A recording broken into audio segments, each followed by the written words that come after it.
So we can go back a long way, but let's see why things have gone wrong. Well, I've been speaking for about 9 minutes. It might feel like 150 years, because 150 years ago was when we had the Industrial Revolution. But if we take every hour for 1,000 years and go back to when mankind of Homo sapiens started about 100,000 years ago, we take us back to Saturday morning at 6 o'clock. We were hunter-gatherers there, and we were hunter-gatherers all the way up to just 10 hours ago. So 10,000 years ago, we started agriculture. 4,000 years ago, which was 4 hours ago, when some of you may be getting up, we started civilization of towns. And 9 minutes ago, industrialization. And only in the 9 minutes has our lifestyle changed absolutely dramatically. So you can't blame the poor evolutionary aspects of not catching up yet. We've got a long way to go before we get adjusted to this, and we can't do it. We have to do something differently. This is the problem. The thing on the left is a mitochondria. That's what powers us. It's in every cell, 300 or 400. Actually, 40% of your body weight is these little chaps. They used to be free roaming in the sea. They jumped into a couple of cells, and they thought, actually, this is a little bit better. I don't have to get my food. And the guys who they jumped into said, this is great because they're our engine, we can be powered. And they thought, okay, let's get life going. And that's how life started.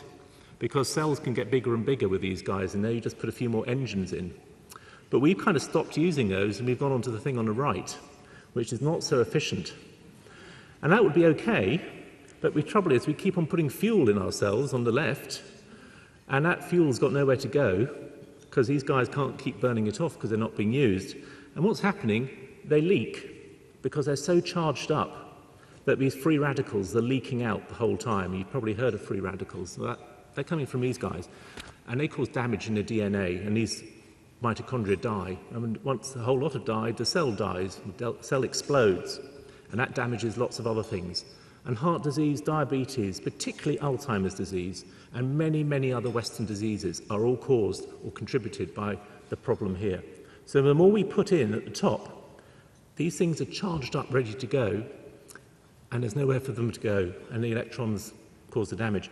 The other thing is that if you exercise, you actually release free radicals, so you think, hey, that's bad, but actually what's happening is the body is adjusting and it produces loads of antioxidants to compensate. So naturally produced free radicals are mopped up very quickly. So by not exercising, we are not getting the antioxidants in our cells. These guys are dying. And the problem with sedentary behavior is now thought to be independent from physical activity. So I'll probably have to ask you all to get up and run around for a bit, because if you're sedentary for 9 hours a day, and then you exercise in the evening, that sedentary behavior will still be a problem. And that's new research coming through, which is going to affect a lot of guidelines around the world of physical activity, that we have to have movement all the time. That's to keep these people here, these mitochondria. And after 100,000 years, they haven't caught up with the fact that we've got this thing on the right. So we can't fight it. We have to revert back to using it. So one of the reasons I wanted to talk, and one of the reasons I was invited, was to say, how do we get this engaged in health? How do we get the environment and the health sector together?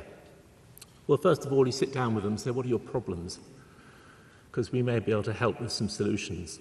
So we don't say, look, we've got all these problems. We come to them with a solution. These are the big five. You could add children, obesity. You could add older people. You could probably add a few others. But these five are the ones that are occupying the minds of many health departments and governments. Obesity, I don't need to go through this. I'll skip through this fairly quickly because we all know it's getting worse. 1 in 4 under 16-year-olds will be obese in the UK by 2050. It's just appalling, and £45 billion will be wasted by 2020. And it's dangerous. It's got a lot of problems, which some of you may have not known, some of those on the left-hand side. And I think sometimes arthritis is the worst, because that's the thing that's going to keep people out of their own home. And that's what's going to be having to pay for in old people's homes later on. But all of those are fairly serious and horrendous. I was giving a talk yesterday and I realised I was colourblind, which is why I couldn't understand why I couldn't see who was what. But hopefully you can see who's on that one. But unfortunately you can see that the UK and Australia and America are really not anything to be proud of at all as adult obesity takes off. And there's no sign of it abating at all. So how can we help the health people on this? Well, there's good evidence. This came from a British medical journal sponsored by the MRC, that actually if you have green space near to people and you match it, because rich people live in green space, you match all that, you still get an effect of green space and lack of obesity and increased physical activity. And this was a big number of 6,919 people. Another study in America, in Marion County in Indianapolis, showed they followed up children for 2 years. And those who lived near the green space put on less weight than those who didn't, by a fairly staggering amount, 5.9 kilograms for old boys aged 16, extra weight put on because of a lack of green space there. And it costs about £5 million per unit in the UK of about 500,000 people. But we still have 27 million people who are not being active. The natural environment does help. We had a study in Bristol, and it showed, and they went down and they actually looked at the entry point of every park. So it wasn't just, are you near a park, because sometimes the entrance can be miles around. You could look and see where the entrance was, how far they had to go around. And they found that there was a very strong link between physical inactivity and the green space, and it was parks in particular that helped. Social interactions, and we know, are strong also with physical activity, and it seems to promote physical activity. So the more you can do things with other people, the more you'll continue to be active.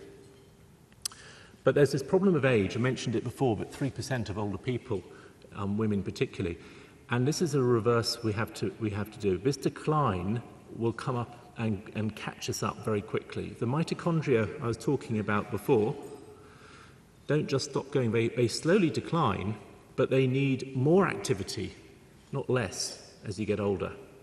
So when someone says, "Take it easy, dear, you've just retired," you're trying to kill that person.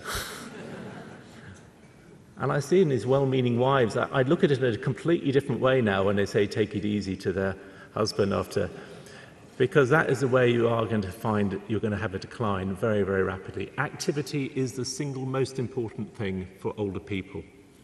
And yes, children, it's important because that will be a lifelong learning, but let's get to the over 50s, the over 60s, the over 80s, and get them back on being active again. It's only a small walk that's needed. Physical activity also is good for mental health.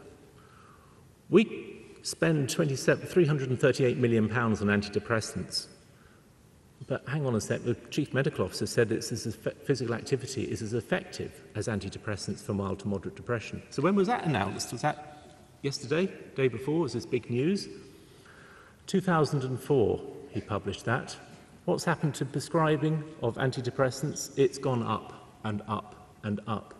Physical activity is as good as antidepressants. It's in all the evidence, A-class evidence, and yet it's not being used. We can help them from the environment to say to people with mild to moderate depression, before you go on drugs, let's try physical activity. Let's try being outdoors where we know the stress is reduced. Okay, well, perhaps it's the patients who don't want to be told to do this. Well, we did a survey from Natural England of 1,700 from a Murray poll and asked them, how good an idea would you say it is that GPs prescribe outdoor exercise instead of prescribing drugs if the GP thought the exercise would remedy the patient's condition? 94% said it'd be a good idea. So it's not the patients who are holding back, it's my guys, the GPs. And there needs to be a big education understanding of where this problem is. So we've got some guidance coming from the UK now. Be active, be healthy was a strategy that came through. Let's get moving as a commissioning. But we're finally getting a message in that the be active, be healthy is using a natural environment. Government put in money for health walks, I'll tell you that later. The green gym, the blue gym, they're saying that the natural environment is a really important thing and it's got to be used for physical activity. Green space, parks, it's all in that document. It's a big shift. It's away from just the gyms. Gyms are good in a place where it rains all the time, like here in the UK, but we still can go outdoors as well, and we can do both. Mental illness. 1 in 5 under 16-year-olds have a mental disorder, and that's going to be going up, and we heard from Howie Frumpkin it's going to be even one of the things at the top of the list.